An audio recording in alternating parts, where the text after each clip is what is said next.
को दुनिया की सबसे बड़ी जमहूरियत कहलाने वाले भारत में बरसरे इक़्तिदार हिंदू इंतहा पसंद जमात भारतीय जनता पार्टी यानी बीजेपी की हुकूमत में ये साल भी मजहबी अक़लियतों के लिए दुश्वारियों का साल साबित हो रहा है। भारत में जब से मोदी सरकार आई है, इंडिया का मंजरनामा एक हिंदू गलबे के ज़ेरे असर मुआशरे का बन चुका है, जहाँ अक़लियतों को आए रोज जबरो सितम या तासुब का सामना करना पड़ रहा है। माजी की तरह इस साल भी ऊंची जात के जुनूनी हिंदुओं की जानिब से निचली जात के हिंदुओं, मसीहियों और मुसलमानों के खिलाफ तासुब और बदसलूकी के कई वाकयात सामने आए हैं। वाज़ेह रहे कि इंडिया की तकरीबन 80% आबादी हिंदुओं, 14% आबादी मुसलमानों, 2.5% आबादी मसीही अफराद, 1.7% सिखों और बाकी बुद्ध और जैन मत के मानने वालों और यहूदी, पारसियों और दीगर कबायली मजहबी अक़लियतों पर मुश्तमिल है। यूं मुसलमान इंडिया में सबसे बड़ी अक़लियत हैं, जो तकसीम हिंद से कबल हिंदुस्तान में सैकड़ों बरस हुक्मरान भी रहे हैं, मगर तकसीम हिंद के बाद से इंडिया में मुसलमानों को तासुब का सामना रहा है। और मोदी सरकार के होते हुए इंडियन माशरा जुनूनियत में इस कदर डूब चुका है कि इस तासुब और नफरत की लहर के खिलाफ खुद हिंदू मोदी को तनकीद का निशाना बनाते नजर आते हैं। कोई दिन ऐसा नहीं गुजरता है कि जब कोई अनबायस्ड जर्नलिस्ट, कोई सोशल एक्टिविस्ट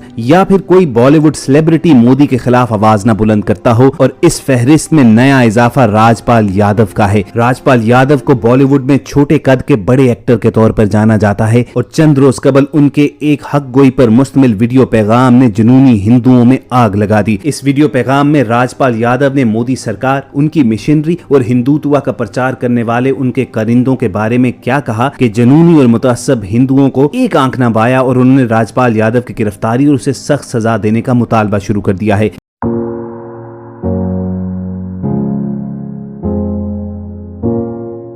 वीडियो पैगाम में राजपाल यादव ने एक वाक़े का जिक्र किया कि जिसमें एक जुनूनी मुतअस्सब गिरोह ने एक मुसलमान को घेर रखा था और उसे गालन गलौज और तशद्दुद का निशाना बना रहे थे। ऐन उस दौरान वहां पर एक पुलिस वाला नमूदार होता है और आमतौर पर यह तस्वुर किया जाता है कि पुलिस ऑफिसर मजलूम की दादरसी करेगा, मगर उस पुलिस ऑफिसर ने एक ऐसी हरकत की कि सब दंग रह गए। उस पुलिस ऑफिसर ने उस मुसलमान का हाथ पकड़ा और उसे जुनूनी हिंदुओं के हवाले कर दिया कि जो मर्जी इसके साथ सलूक करो, तुम्हें कानून कुछ नहीं कहेगा। इस वीडियो का मंजरे आम पर आना था कि हिंदुस्तान में बसने वाले जी शऊर शहरियों ने बाकायदा एहतजाज रिकॉर्ड करवाना शुरू किया और मोदी सरकार को तनकीद का निशाना बनाया कि उनकी क़यादत में नफरत का यह सौदा इतना बिक रहा है कि हिंदुस्तानी माशरे की रिवायात के बखिए उधड़ रहे हैं। आपको आगे चलकर राजपाल यादव का वीडियो पैगाम उन्हीं की जुबानी भी सुनाएंगे। अपने इस वीडियो पैगाम की शुरुआत में राजपाल यादव ने कहा कि खून के रिश्तों से बढ़कर रिश्ता होता है एतमाद का रिश्ता। उनका कहना था कि दुनिया में अगर भारत की कोई वक़्त है तो वो इस वजह से कि यहाँ पर हम आहंगी है, इस माशरे में रंगा रंगी है,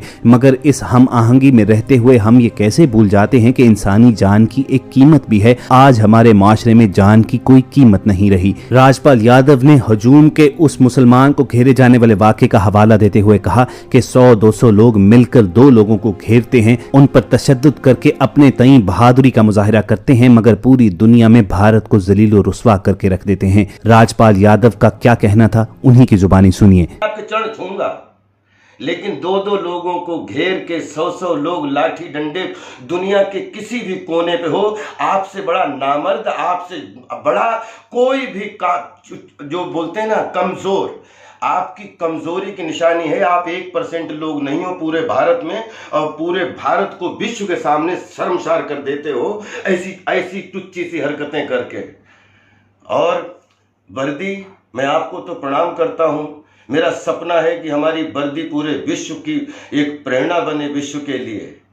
लेकिन हमने अपनी ज़िंदगी में घटनाएं बहुत देखी, लेकिन 3 दिन में मुझे शौक इस बात का लगा कि ये पुलिस वाला किसी का हाथ पकड़ के भीड़ को कैसे दे सकता है।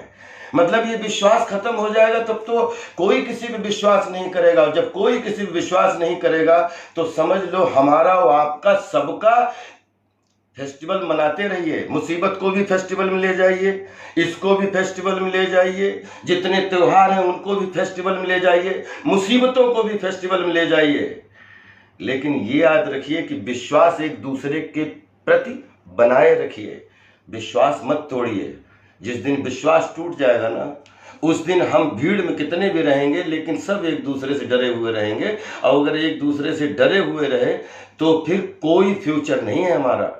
तो दोस्तों ये था राजपाल यादव का हक गोई पर मबनी वो वीडियो पैगाम के जिसके बायस जुनूनी हिंदुओं को आग लगी हुई है और वो राजपाल यादव को गिरफ्तार करके कड़ी सजा देने का मुतालबा कर रहे हैं, और वो भी सिर्फ इसलिए कि राजपाल यादव ने इन जुनूनी हिंदुओं को ललकारा है कि वो जत्थे बनाकर अकेले मुसलमानों को घेर लेते हैं, उन्हें तशद्दुद का निशाना बनाते हैं और ऐसा करने वाले नामर्द हैं। राजपाल यादव ने उस पुलिस ऑफिसर को भी ना बख्शा और कहा कि पुलिस का एतमाद का रिश्ता होता है लोगों के साथ, और इस पुलिस ऑफिसर ने जो हरकत की है वो इंतहाई शर्मनाक और नामर्दों वाली है। दोस्तों ये सब कुछ आपको इस तनाजुर में देखना होगा कि इंडिया में इंतहा पसंद मोदी सरकार ने कोरोना को भी मुस्लिम दुश्मनी का हथियार बनाते हुए मुसलमानों पर जमीन मजीद तंग कर दी हुई है। भारत में कोरोना फैलाने का इल्जाम मुसलमानों पर धर दिया गया है और शिद्दत पसंदों ने उनके खिलाफ जिस्मानी, जुबानी और नफ्सियाती जंग छेड़ रखी है। सोशल मीडिया को मुसलमान दुश्मनी के इजहार के लिए इस्तेमाल किया जा रहा है, जबकि मुसलमान मुखालिफ साजिशी थेरीज का बाजार गर्म है। कोरोना जिहाद के नाम से मुसलमान मुखालिफ साजिशी थेरीज फैलाई गई हैं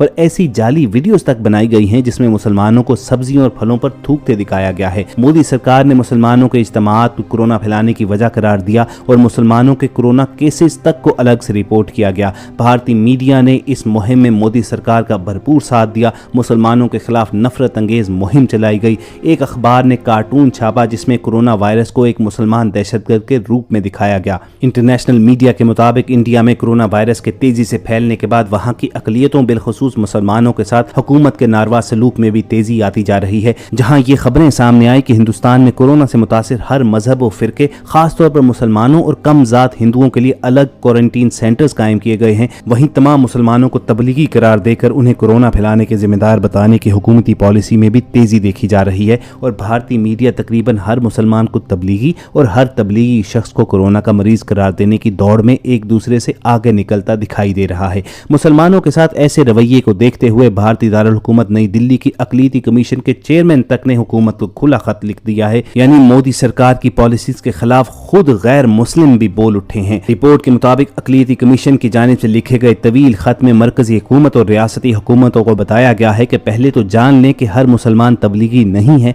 और ये भी जान लें कि हर तबलीगी कोरोना वायरस का मरीज नहीं है। इसलिए हुकूमती अरकान और मीडिया हर मुसलमान को तबलीगी करार देने से गुरेज करे। खत में कहा गया कि हुकूमती और भारतीय मीडिया के रवैये से आम मुसलमानों को मुश्किलात पेश आ रही हैं। हर कोई उन्हें एक तबलीगी के तौर पर देख रहा है, जबकि हर सेहतमंद तबलीगी को हर कोई कोरोना के मरीज के तौर पर देख रहा है, जिससे लाखों करोड़ों मुसलमान परेशानी का शिकार हैं। खत में एक ऐसे तबलीगी रुकन का जिक्र भी किया गया जो कि कोरोना का मरीज नहीं था, मगर तबलीगी जमात से वाबस्ता होने के नाते उन्हें भी वबा का मरीज समझा जाने लगा। उसे ताने दिए गए, उसका सोशल बाइकआउट किया गया, जिसकी वजह से उसने खुदकुशी कर ली। भारत के अकलीती कमीशन के सरबराह का कहना था कि यह सच है कि कुछ तबलीगी जमात के रहनुमाओं ने इब्तदाई तौर पर एहतियात नहीं की, मगर ये लापरवाही सिर्फ तबलीगी जमात के रहनुमाओं ने नहीं बल्कि दीगर सियासी, समाजी रहनुमाओं और तंजीमों ने भी की, और ऐसी गफलत करने वाले तमाम अफराद के खिलाफ एक्शन लेना हुकूमत की जिम्मेदारी है, मगर इसकी आड़ में आम मुसलमान और आम तबलीगी को निशाना बनाना दुरुस्त नहीं है। याद रहे कि दिल्ली में मार्च के वस्त में तबलीगी जमात के एक इज्तिमा के बाद तबलीगी जमात के 4000 से ज्यादा कारकुनान में कोरोना वायरस पाया गया था। मुल्क में किसी एक मकाम से कोरोना वायरस फैलने का यह वाहिद सबसे बड़ा वाकया था। तबलीगी जमात का यह वाकया इंडिया में मुसलमानों के खिलाफ नफरत की एक नई मुहिम का सबब बन गया। कई टीवी चैनल्स ने इसे मुल्क में कोरोना फैलाने की एक दानिस्ता साजिश करार दी, तो किसी ने इस वाकये को कोरोना जहाद का नाम दिया। सोशल मीडिया पर भी मुसलमानों के खिलाफ कोरोना से मुतल्लिक फेक न्यूज की एक लहर चल पड़ी। टीवी चैनल्स और सोशल मीडिया के जरिए मुसलमानों के खिलाफ नफरत फैलाए जाने का असर यह हुआ कि कस्बों, शहरों में मुसलमान दुकानदारों से सौदा लेना बंद कर दिया गया, मुसलमानों का सोशल बाइकआउट कर दिया गया। कई रिहायशी बस्तियों में मकामी लोगों ने मुसलमानों के आने पर पाबंदी लगा दी। मुसलमानों पर होने वाले मजालिम का यह सिलसिला इस कदर आगे बढ़ा कि आमतौर पर खलीजी ममालिक जो इंडिया के साथ दोस्ती रखते हैं वो भी बोल उठे। हत्ता कि OIC ने भी बाकायदा एहतजाज रिकॉर्ड करवाया और इंडियन हुकूमत को मुखातिब करते हुए ये कहा कि हिंदुस्तान में मुसलमानों के हकूक के तहफ़्फ़ुज़ को इंश्योर किया जाए और ये यकीनी बनाया जाए कि कोरोना की आड़ में मुसलमानों को कोई नुकसान न पहुंचाए। तो दोस्तों, आने वाले दिनों में इंडिया में मुसलमानों के खिलाफ नफरत की मौजूदा लहर में कोई कमी आएगी या नहीं, इस बारे में कुछ कहना तो मुश्किल है, लेकिन फिलहाल इंडिया में खुद गैर मुस्लिम बासी भी मुसलमानों के हक में नारे लगाना शुरू हो गए हैं। मुसलमानों के हकूक के लिए गैर मुस्लिमों की आवाज़ बुलंद करने की एक मिसाल राजपाल यादव की जो वीडियो थी वो हमने आज आपके साथ शेयर की है। उम्मीद करते हैं कि वो